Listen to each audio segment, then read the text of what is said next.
আমার সবকিছু বিসর্জিত দিয়া দুলিশাত করে দিয়া মানুষ বানায় ফেলছেন। একটারও জান্নাতে যেতে দিব না, সব গুমরা করে দেব। কোরআনে আছে হুজুরে নাউজুবিল্লাহ পড়ে কোন কই যাবো, কোরআনে আছে লাউগভিয়ান্না ইবাদাকা আজমাইন, সব গুমরা করে দিব। ফেরেশতাদের পর্যন্ত কান্না বাহির হয়ে গেছে। বলে কি? হ্যাঁ, ফাজিলটায় বলে কি, বিতাড়িতটা বলে কি, সব গুমরা করে দিবে। তা আল্লাহ মুস্কি মুস্কি হাসতেছিলেন। আল্লাহ বলে তুই গুমরা করবি, আমি ইস্তেগফার নাজিল করলাম। মা জালা আস্তাগফির আগফির, যতবার তওবা করবে মাফ করে দেবো। দেখি প্রতিদ্বন্দ্বিতায় তুই জিতোস না আমি জিতি। আসেন ইস্তেগফার পড়ি,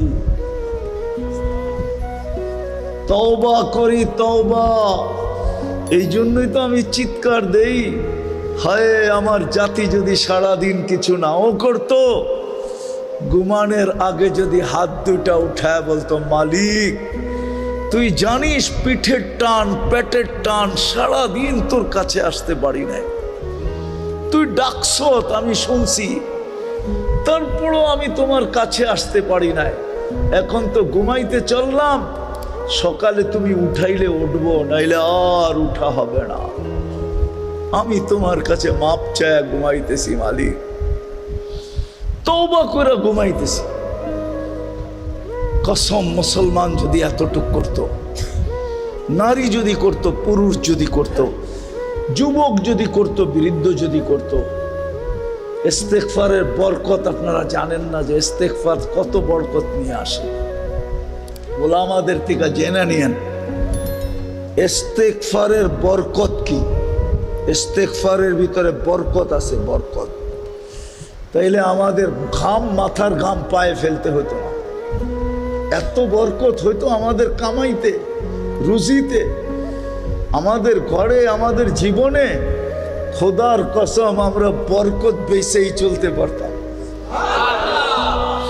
দুনিয়া আমাদের কাছ থেকে যেরকম কাপড় নিতে আসে, সারা দুনিয়া আমাদের কাছ থেকে বরকত নিতে আসতো, বরকত। মানুষগুলা বড় অকৃতজ্ঞ, তোকে কবরে দিয়াই যার যার কাজে শেষে চলে যাবে, হবে বৎসরে তোকে একবারও স্মরণ করবে না। আছে এই মজমায় লোক আছে, যদি জিজ্ঞাসা করি সত্য বলবেন তো? যাদের মা বাবা নাই বা মা বাবা আছে, বাপহীন তো আমরা না, মাহীন তো আমরা না, ঠিক না? কিন্তু আল্লাহ যে একটা দোয়া মা বাবার জন্য শিখায়া দিছেন, চাই জীবিত থাকুক চাই মৃত্যুবরণ করুক, ডেলি একবার হইলেও পড়ো। এই মজমায় কয়জন আছে যে মনের থিকা, নিজের মনের থিকা ডেলি এই দোয়াটা মা বাবার জন্য একবার পড়ে, রব্বির হামহুমা কামা রব্বায়ানি সগীরা। রাগ হয়ে গেলেন? কয়জন আছে ডেলি পড়ি অভ্যস্ত মনের থিকা, যেটা আমার কোনো দিন মিস হয় না। হাদিসও কিন্তু দোয়া শিখাইয়া দিছে, বলছে ডেলি একবার হইলেও পড়ো, রব্বিগফিরলি ওয়ালি ওয়ালিদাইয়া, ও আল্লাহ আমাকে মাফ করেন, আমার মা বাবাকে মাফ করে দেন, ওয়ালিল মুমিনিনা ইয়াওমা ইয়াকুমুল হিসাব।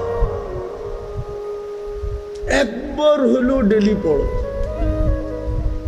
ফেরেশতা বলবে দুনিয়ার মানুষ অকৃতজ্ঞ, তোকে কবরে দিয়া যার যার কাজে যেতে দেরি করবে না, আমরা তোর সঙ্গে থাকবো, আমরা তোর সঙ্গে। আমরা ডাইনে থাকবো, বামে থাকবো, আগে থাকবো, পিছে থাকবো, চতুর্দিক থেকে তোকে প্রটোকল দিতে থাকবো। এইবার তুই ভাইবানে গাঠিগুলা আমাদেরকে দেখলে কি করবে? আখেরাতের গাঠিগুলা যখন চতুর্দিকে ফেরেশতা দেখবে, অনেক সময় হয় অনেক সময় হয় দেখা সবাই সেলুট দেয়, নাইলে হা কইরা তাকায় থাকে যে লোকটা যায় কে, ঠিক না? আখেরাতেও ফেরেশতারা এরকম হা কইরা থাকবে, আর কিছু তো সেলুট দিবে, সেলুট, মারহাবাম বিক, হাদিসের শব্দ আছে, সব গাটিতে বলতে থাকবে মারহাবাম বিক, তোর জন্য সুসংবাদ, মারহাবা। আমাদের দামও দিনের ভিত্তিতে, দিনদারির ভিত্তিতে, আর কিছু সম্পর্কের ভিত্তিতে। আমি প্রমাণ দিব, যার সম্পর্ক মসজিদের সাথে যত বেশি, হাদিস বলে ওকে সুসংবাদ দাও, ও দিনদার তত বেশি, ঈমানদার তত বেশি। হাদিস হুকুম দিছে আমাদেরকে, মারা গেলে সাক্ষী দাও, দিনদার। সবাই স্লোগান দাও, দিনদার। আল্লাহ আমাদের স্লোগানে কি হবে? আল্লাহ বলে তোমাদের স্লোগান আমি গ্রহণ করব, আমিও লেখা দিব দিনদার, যদিও আমি ওর ব্যাপারে তোমাদের চেয়ে বেশি জানি।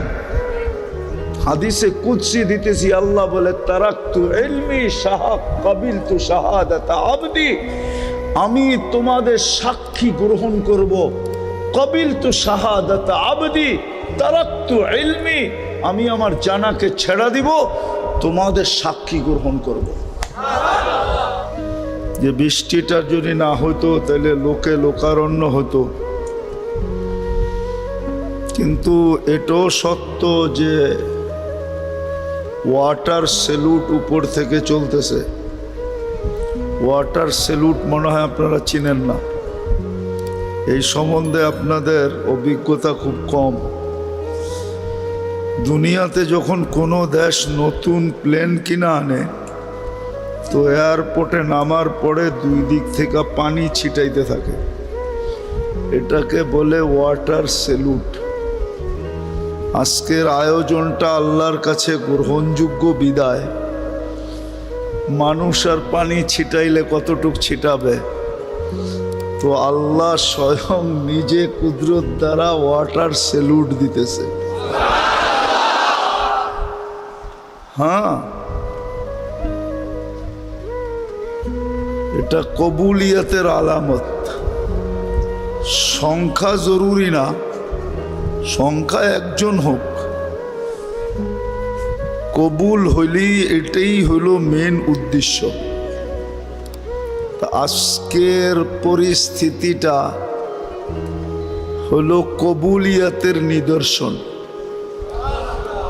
আর যদি উপর থেকে ওয়াটার সেলুট না হতো তাহলে গরমের তীব্রতাও আরো বেশি হতো, ঠিক না? এখন কম না? এত বড় এসি তো ভাঙ্গাচুরা জায়গায় লাগানো সম্ভব ছিল না, ঠিক না? কি বলেন? তো আল্লাহ কুদরত দিয়ে এসির পরিবেশ বানায় দিছে। সবগুলাই বলে যে আজকের আয়োজন কবুল। বাকি যদি আল্লাহর দুটা হুকুম মানতে পারি তো বাকিটাও ইনশাআল্লাহ আমাদের পক্ষে হবে। আজকে অনেক কিছু নিয়ে এখান থেকে উঠব, এতটুক তো অবশ্যই নিয়ে উঠব যে সর্বশেষ ঘোষণা হবে ইরজিউ মাগফুরান লাক, যাও তোমাদের গুনাহ মাফ। বুদ্দিলা সাইয়্যাতিকুম হাসানাত, গুনার জায়গাগুলা খচা খচ নেক দ্বারা ভরে দেওয়া হবে। আর কি চান? এই জন্য মনোযোগ দিব ইনশাআল্লাহ। খুশি তো? হ্যাঁ, ওয়েদার এটাই বলতেছে আজকের ইসলাহি মজলিস কবুল। আমরা আল্লাহর কাছে আশা করতে পারি, আর এরকম আশা করার কথা হাদিসে লেখা আছে। এটাকে আমাদের ভাষায় বলে নেক ফাল নেওয়া, ভালো দিয়া ব্যাখ্যা করা। তো আজকের পরিবেশটা যদিও চাইতেছিল যে সবার মতো লোক হবে, লোকে লোকারণ্য হবে, ঠিক না? যদি ওয়েদারটা ভালো থাকতো, আমি বলবো ওয়েদারটা ভালো তো ভালো, সুপার ভালো। শুধু ভালো না, শুধু ভালো না, সুপার ভালো। আল্লাহ আমাদেরকে শেষ পর্যন্ত বসার তৌফিক দান করে। সব জিনিসেরই ভিত্তি আছে, যেটাকে ফাউন্ডেশন বলে। চাই সেটা ছোট স্থাপনা হোক, চাই বড় হোক, এই টিনগুলাকে দাঁড়া করানোর জন্য ভিত্তি আছে, ঠিক না? কি পিলার, ঠিক না? পিলারের উপরে দাঁড়ায় আছে। এই জগৎটা টিকা থাকারও একটা ভিত্তি আছে। আবার আমাদের দুনিয়াটা টিকা থাকারও একটা ভিত্তি আছে। কেননা দুনিয়া থাকবে তো আমরা থাকবো, জগৎ থাকবে তো জগতের ভিতরে দুনিয়াও থাকবো। জগৎ না থাকলে দুনিয়াও থাকবে না, আর দুনিয়া না থাকলে আমরাও থাকবো না। বুঝে আসতেছে তো কথা? এটার একটা ভিত্তি আছে, ফাউন্ডেশন আছে।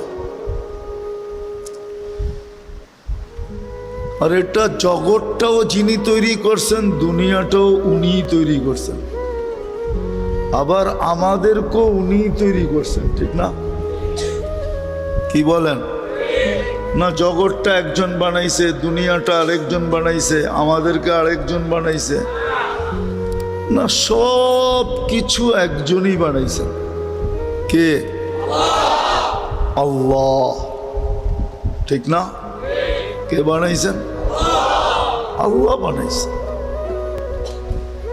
বিদায় আল্লাহর উক্তি, যুক্তি, কথা এটাই সত্য, ঠিক না? আর আল্লাহর চেয়ে তো কেউ সত্যবাদী নাই।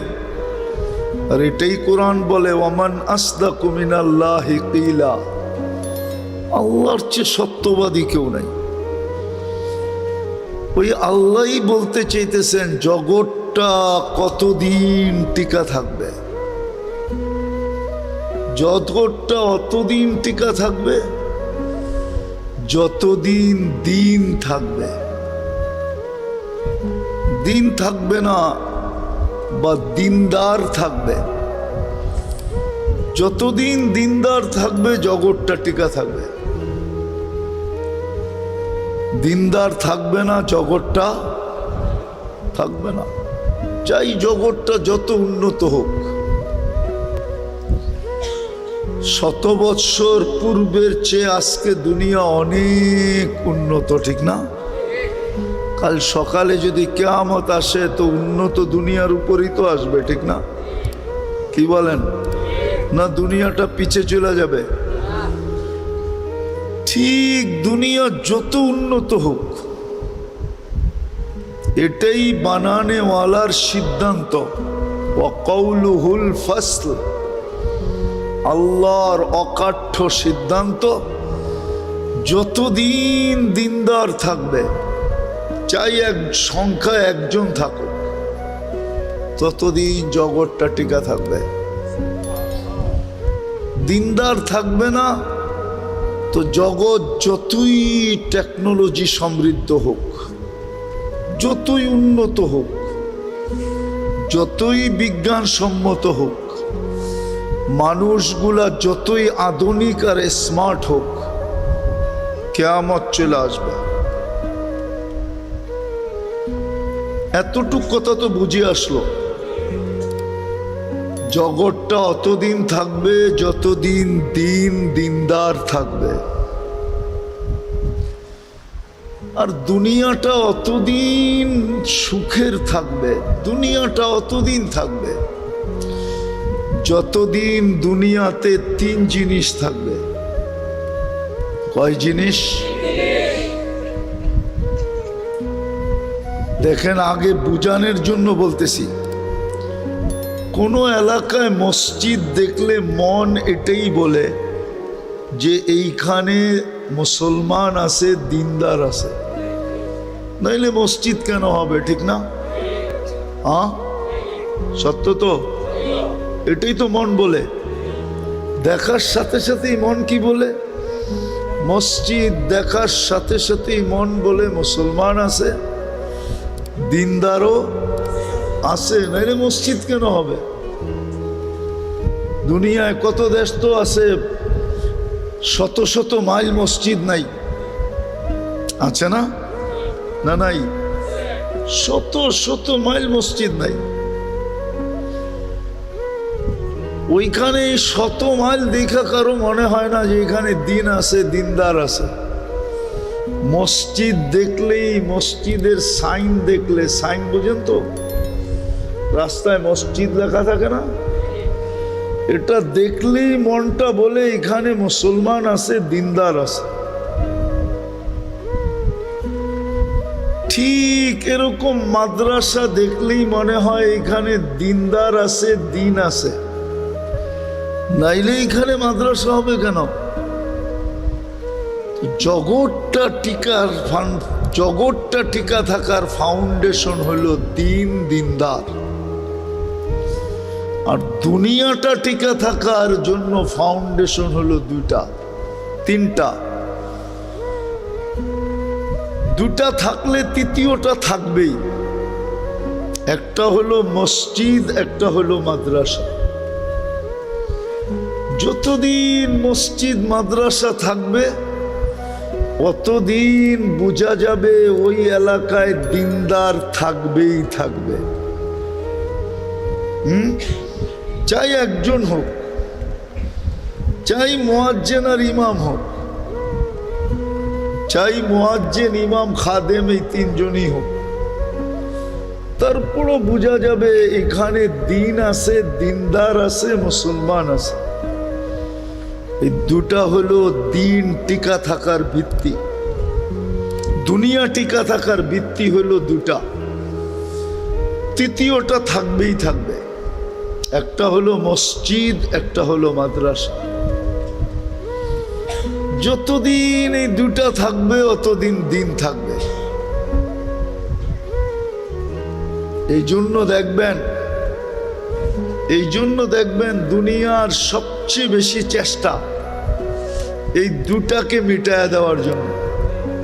মনে হয় বোঝেন নাই? দুনিয়ার সবচেয়ে বেশি চেষ্টা, সবচেয়ে বেশি বিরোধিতা মসজিদ আর, সত্য তো? অথচ এটা না থাকলে কিন্তু দুনিয়া থাকবে না। দুনিয়া যদি না থাকে তো আমরাও থাকবো না, দুনিয়াদাররাও থাকবে না। আল্লাহ কাউকে এখানে থাকতে দিবে না, কেননা দুনিয়াটা চালায় কে? একটা উদাহরণ দেই, বিজ্ঞান দিয়া মানবেন? দুনিয়াটা কিন্তু সূর্যের পিছনে ৬৬,০০০ মাইল গতিতে দৌড়াইতেছে। বলেন যেই জিনিসটা ৬৬,০০০ মাইল গতিতে দৌড়ায়, ওর পিঠে কোনো জিনিস টিকা থাকা সম্ভব? আরে সম্ভব? ২০০০ মাইল গতিতে দৌড়াইলেই তো সম্ভব না। ৬৬,০০০ মাইল, ২০০ মাইল গতিতে দৌড়াইলেই সম্ভব? সম্ভব। এই জন্যই তো সরকারি ল, ট্রেনের ছাদে চড়া সফর করা কি কেন? ট্রেন যখন গতি নিবে হতে পারে তুমি ছিটকায়ও যেতে পারো, তোমার মৃত্যু অনিবার্য, ঠিক না? দুনিয়া কিন্তু ৬৬,০০০ মাইল গতিতে সূর্যের পিছে দৌড়াইতেছে। আপনি টিকা আছেন কি করে? কে টিকায় রাখছে? কি দিয়া টিকায় রাখছে জানেন? আমরা আটকায় রাখি না পিন দিয়া, পিন দিয়া আটকায় রাখি না? আপনাকেও আমাকেও পিন দিয়া টিকায় রাখছে, কিন্তু আপনি পিনে ব্যথাও পান না, পিনে খবরও পান না। আপনার আমার প্রত্যেকের উপরে 288 মন অক্সিজেনের চাপ আছে, চাপ।